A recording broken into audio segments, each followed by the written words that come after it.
Your retirement shouldn't depend on what the market does tomorrow, and neither should your path to get there.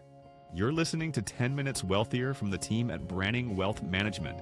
Each episode, we cover one piece of the wealth planning puzzle because the right moves before retirement are just as important as the right moves during it. Let's get to work. Welcome back to 10 Minutes Wealthier, the essentials from Branning Wealth Management.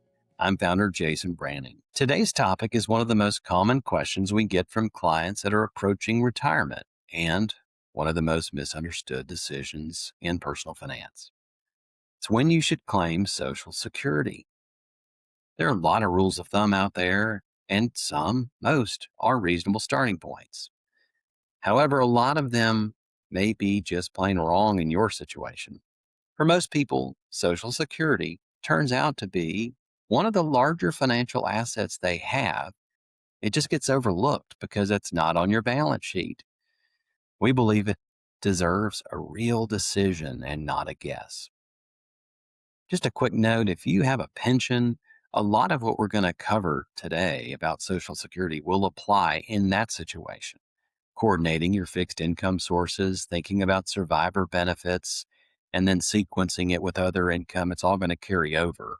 But we'll do a dedicated episode on pensions down the road. Let's get back to Social Security with a little history. In 1935, President Franklin Roosevelt, during the heart of the Great Depression, signed the Social Security Act.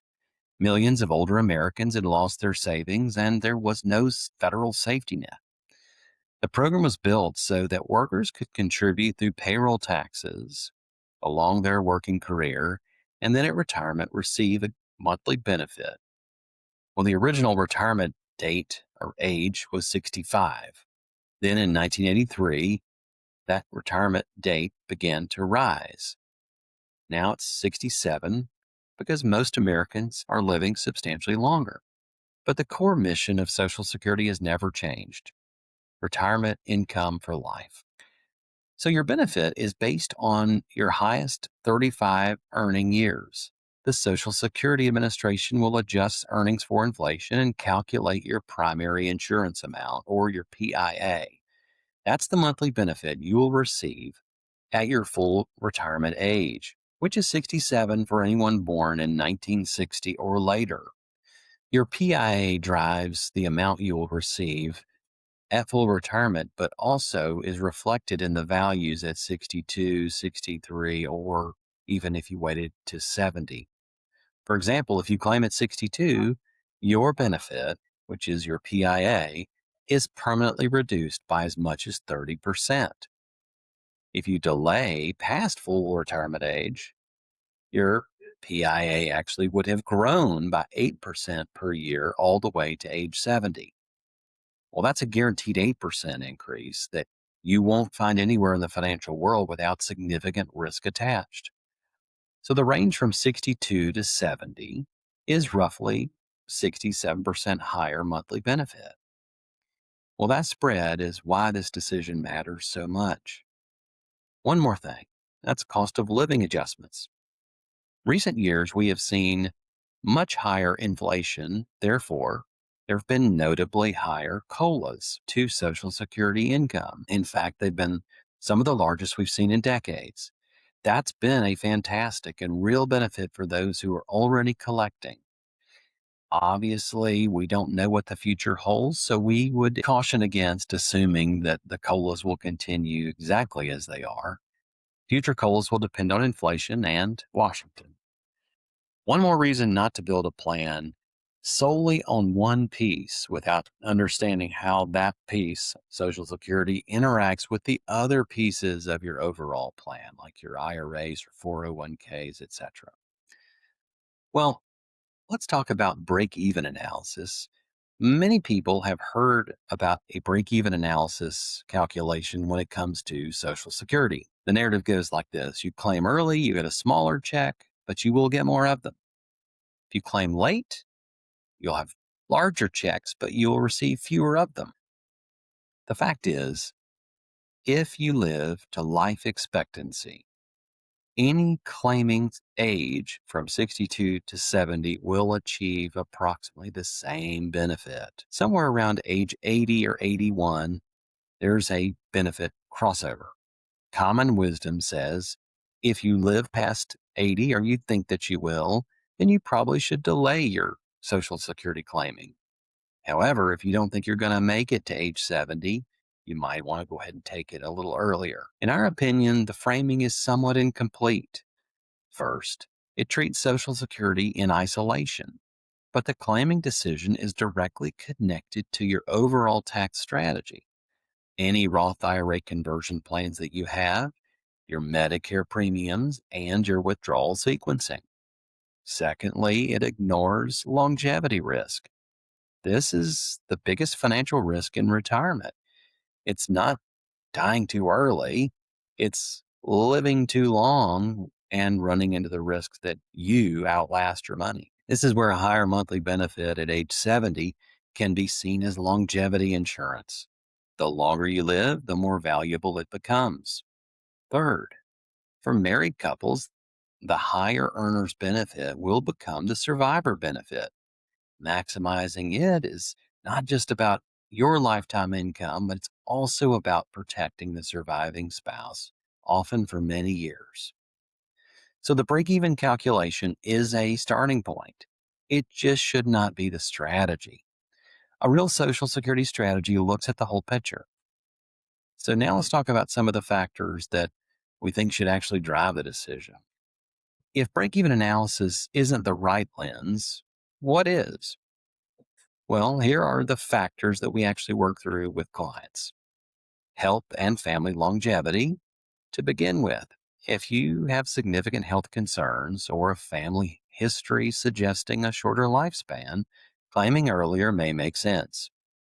If you're healthy and your family tends to live into their mid to late 80s and 90s, the math will favor waiting. What about cash flow needs? Well, if you retire at 62 and you need income right away, perhaps because you've not saved enough to bridge the gap to a delayed strategy, claiming early may be necessary regardless of what's optimal. We work around real life and not theoretical ideal scenarios. Then there's the Roth IRA conversion window to consider. If you delay Social Security to 70, your taxable income is lower in those years from retirement to age 70 typically. This is that window we talked about in episodes 3 and 4. Delaying Social Security with a strategic purpose, that being do some Roth IRA conversions, is a powerful strategy. Now there's spousal continuation to consider. As we've talked about, the higher earner and the lower earner have perhaps different optimal claiming ages. The lower earner may claim earlier to bring in some income, while the higher earner delays in order to maximize that survivor benefit. It gets nuanced fast, but it's worth getting right. Then there's Medicare and IRMA. Your income in the 2 years before you reach age 65 will determine your Medicare premiums. Social Security timing intersects with this in ways that are worth mapping out carefully. As you can see, or you're perhaps beginning to see, none of these exist in isolation. They all interact. And that's why a decision that looks obvious on a spreadsheet can look very different when you account for the whole picture. Well, let's talk about the research for a minute. Study after study has found that the majority of Americans claim Social Security earlier rather than what is financially optimal. The most common claiming age is 62. For many, early claim is driven by habit, anxiety, what their neighbor is doing, or simply not really understanding the value of waiting. One widely cited analysis found that the aggregate lifetime loss for suboptimal claiming across all Americans is in the trillions of dollars. For individual households, the difference can be between the worst and best strategy, $100,000 or more in lifetime benefits. While there is no single right answer, the goal isn't to delay as long as possible just for the sake of delay for the highest benefit. No, the goal is a deliberate decision based on your health, your finances, your spouse, and your overall plan, not some default, a real intentional decision. Have you actually modeled out your Social Security options at 62, 67, and 70? I mean, in context of your whole plan, not just the monthly amounts, but how each scenario affects your taxes, your Roth IRA conversion opportunity, and your spouse's long-term security. If you've not done that analysis, it is worth doing. Once you claim, you can't unclaim after you've gone through the first 12 months. Visit us at brandwealth.com if you would like to talk through your Social Security options as part of a broader retirement income plan.